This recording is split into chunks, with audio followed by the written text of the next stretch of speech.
Hello les amis, bienvenue dans cette vidéo 17 de mon challenge impactant en 30 jours dans lequel j'aimerais qu'on parle de intelligence relationnelle. Oui, ça me paraît important d'aborder ce sujet-là parce que c'est un sujet qui, à mon sens, n'est jamais enseigné à l'école, même dans des écoles de commerce de très haut niveau. C'est un sujet qui est très peu enseigné et j'aimerais vous faire un petit focus et un apport là-dessus, même si, parce que c'est une de mes grandes spécialités, la partie intelligence relationnelle et la partie réseautage notamment. Je suis reconnu comme ça et si voilà, j'ai la réussite que j'ai aujourd'hui, je la dois essentiellement à mon intelligence relationnelle et à ma capacité à réseauter et à connecter avec les bonnes personnes. Et donc je voudrais vous donner quelques apports pour vous aider, vous aussi, à devenir des ninjas du relationnel, parce que je pense que c'est une base qu'il faut que voilà, vous respectiez. Première chose, évidemment, l'intelligence relationnelle pour moi c'est un état d'esprit. Okay, c'est pas un calcul et des techniques que l'on va mettre en place pour manipuler des gens ou pour faire croire aux gens que ce sont vos amis alors que ce ne sont pas vraiment vos amis. Non, pas du tout.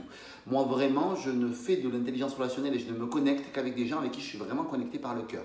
Donc ça, c'est la première chose que je veux vraiment vous dire, c'est que le fake dans l'intelligence relationnelle, ça ne marche pas. Okay, si vous voulez connecter avec une personne et que vous n'arrivez pas en fait à ressentir et à connecter vraiment par le cœur avec cette personne-là, c'est peine perdue, ok? Et ça m'est arrivé plein de fois. Il y a des personnes avec qui je n'ai pas su connecter. Pourquoi? Parce que ça ne matchait pas, on n'était juste pas pareil.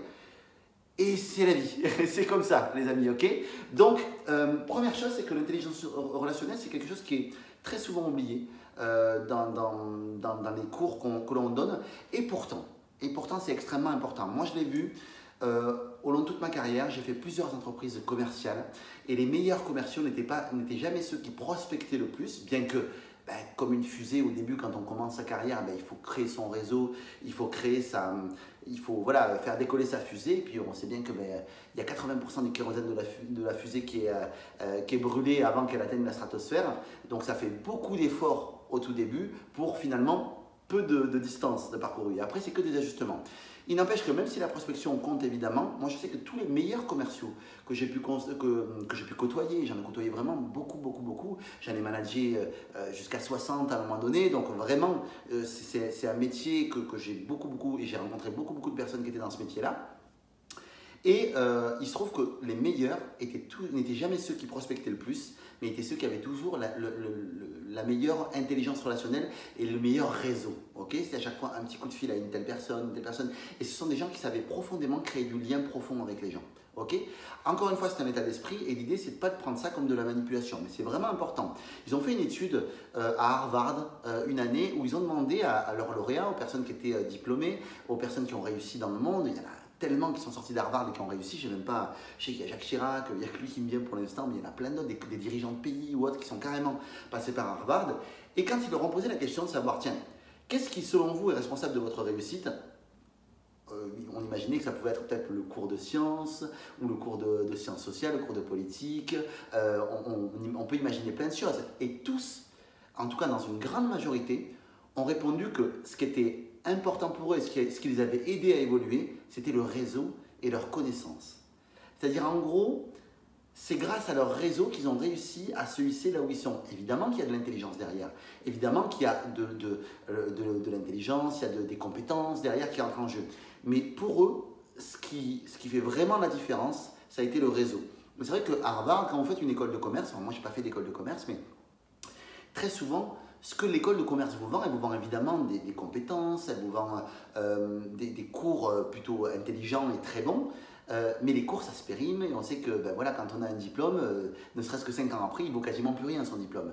Ce qui reste, ce sont les connexions que vous faites dans cette école-là qui font que chaque personne après, un qui est chez Vuitton, un autre qui est chez Hermès, un autre qui est dans une autre boîte, hop, ces gens-là en fait finalement ils disent hey, on est de la même promo. Et ils ont créé un lien qui est lié à l'école, donc en fait ils n'ont pas ce biais lié à leur position sociale actuelle qui fait que les gens vont vouloir se connecter avec eux uniquement par intérêt quelque part. Non, parce qu'ils ont été à l'école ensemble et qu'ils ont créé du lien ensemble.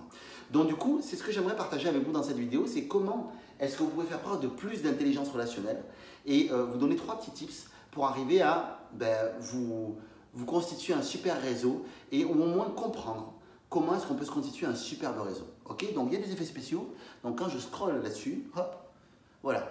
Première chose, ce que recherche votre réseau, c'est de la sympathie. Okay, Ne partez pas de la vidéo, je sais à quel point la majorité des gens se disent « Si Yannick, c'est pour me donner ce genre de conseils-là, c'est pas la peine. » Mais je vous assure les amis que l'enthousiasme, le dynamisme, le sourire, la posture, travailler votre voix, le fait que vous soyez social proof, c'est-à-dire que quand vous rencontrez des gens, ce soit comme si c'était comme si vous le receviez, si vous le receviez à un moment de Noël. C'est-à-dire qu'en gros, vous recevez les gens et vous les accueillez comme si voilà, vous les receviez à un repas de Noël, quoi. C'est hey, je suis tellement content de te voir. Mettre de l'enthousiasme, mettre de la sympathie dans vos accroches, dans votre manière, dans vos vidéos, dans tout, en fait, ça va vraiment générer quelque chose de très positif chez votre entourage, ok? Donc, si vous générez ça, la sympathie auprès de votre réseau, déjà, 1 point, ok? Deuxième point, c'est comment est-ce que vous pouvez vous débrouiller pour être crédible, ok? Comment est-ce que vous pouvez développer de la crédibilité auprès de votre réseau? Ça, c'est très simple, c'est en étant professionnel, les amis. C'est tout bête comme ça. Mais moi, je sais que par exemple, étant quelqu'un de très jovial, très sympathique ou autre, beaucoup de gens peuvent remettre en question mon sérieux. Parce que quand on est quelqu'un comme moi, de très solaire, très dans le kiff ou autre, les gens peuvent se dire, ok, il est très sympathique et tout ça, mais est-ce que derrière, ça suit? Est-ce que derrière, c'est sérieux? Ok? Donc moi, je sais que mon job, je dois surargumenter là-dessus. Parce que j'ai un côté sympathique très très fort. Donc du coup, boum, je vais immédiatement parler de crédibilité. Donc ce qui me permet d'avoir de la crédibilité, moi, c'est mon passé de directeur commercial, mon passé de directeur général. J'ai géré un gros groupe de communication, j'ai travaillé avec de grandes marques. Voilà, et tout ça, ça joue, on se dit, bon, ok, c'est pas un guignol quand même, malgré tout. Okay, même si on pourrait croire qu'il est mec, il est dans le love, il est tout ça, malgré tout, il a développé des compétences. Et effectivement, c'est ce que j'ai développé, des compétences, et je sais être à la fois extrêmement rigolo, sympathique et attirer la sympathie à moi, mais je sais aussi être quelqu'un de crédible et quelqu'un de professionnel, tout simplement. Ok, donc sympathie, crédibilité. Et le troisième item, c'est les opportunités. C'est-à-dire que si dans votre réseau, vous êtes capable de voir les opportunités que vous êtes capable de leur apporter aux gens, déjà, saisir l'opportunité qui va intéresser la personne de votre réseau et à la fois vous devenir cette opportunité-là pour elle, à ce moment-là, vous avez tout gagné. Alors, il y a beaucoup de gens qui me disent oui, mais ok, mais moi, Yannick, les opportunités, je veux bien, sauf que je démarre dans le milieu. Franchement, je ne sais pas comment je peux être une opportunité. Parce que c'est clair, hein, si vous voulez des opportunités, il faut que vous en deveniez une. C'est une vérité absolue, mais en effet, c'est ça. C'est-à-dire comment est-ce que vous pouvez vous transformer en opportunité pour les gens qui vous rencontrent. Et après, vous ferez votre choix. Mais c'est important en fait de pouvoir se transformer en opportunité. Une opportunité, vous pouvez l'être, je vous dis ça de but en blanc comme ça, hein, vous pouvez l'être par les relations que vous avez. C'est-à-dire vous pouvez connecter les gens entre eux. Okay, on n'oublie jamais qui nous amène à la fête. Donc si vous avez une personne et que vous connaissez une personne que ça pourrait intéresser, c'est de se dire tiens, ben, je vais matcher ces gens-là et les faire se rencontrer. Faites le job jusqu'au bout. Faites les présentations sur Facebook ou par mail. Tiens, un tel, je te présente un tel, il fait ça, ça, ça et ça. Et tiens, toi, je te présente lui, il fait ça, ça, ça et ça. Ça, c'est une partie. Ça, vous pouvez être une opportunité en partageant votre réseau. Ok? Toujours l'ouverture, toujours le don. L'idée, c'est qu'est-ce que vous pouvez offrir à l'autre. Ok? Vous pouvez lui offrir, par exemple, des compétences.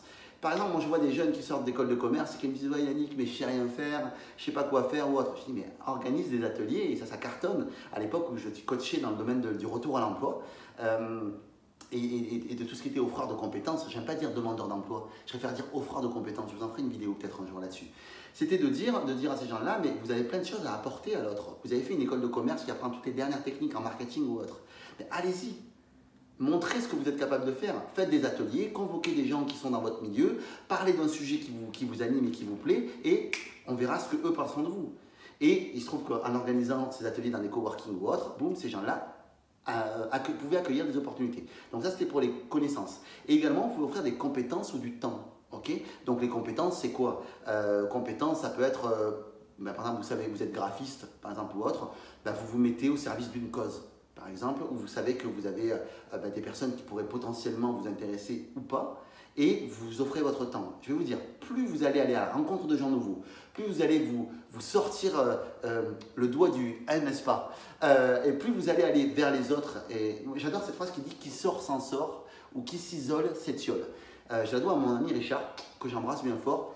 Mais c'est vrai que c'est une base, mais il faut que vous alliez à la rencontre de gens nouveaux et on ne sait jamais ce qu'une personne peut connaître. S'il faut une personne, vous allez rencontrer une personne auprès de votre boulangère, par exemple, un jour à qui vous avez bien parlé de votre activité, de ce que vous faites, elle connaît quelqu'un qui peut vous aider. Ce qu'il y a, c'est que si vous vous isolez, si vous restez dans votre coin, ben, vous n'obtiendrez rien du tout. Okay, donc ça, c'est un point qui me semble extrêmement important, les amis. Okay, donc, si vous voulez développer une intelligence relationnelle et être crédible auprès de votre réseau et arriver à vous créer ce noyau et ce réseau qui va vous permettre voilà, de réussir dans votre carrière, de réussir dans votre business commercial, de réussir votre affaire ou autre, développez ces 3 points-là. De la sympathie auprès de votre réseau, de la crédibilité et tâchez toujours d'être une opportunité pour les personnes de votre réseau.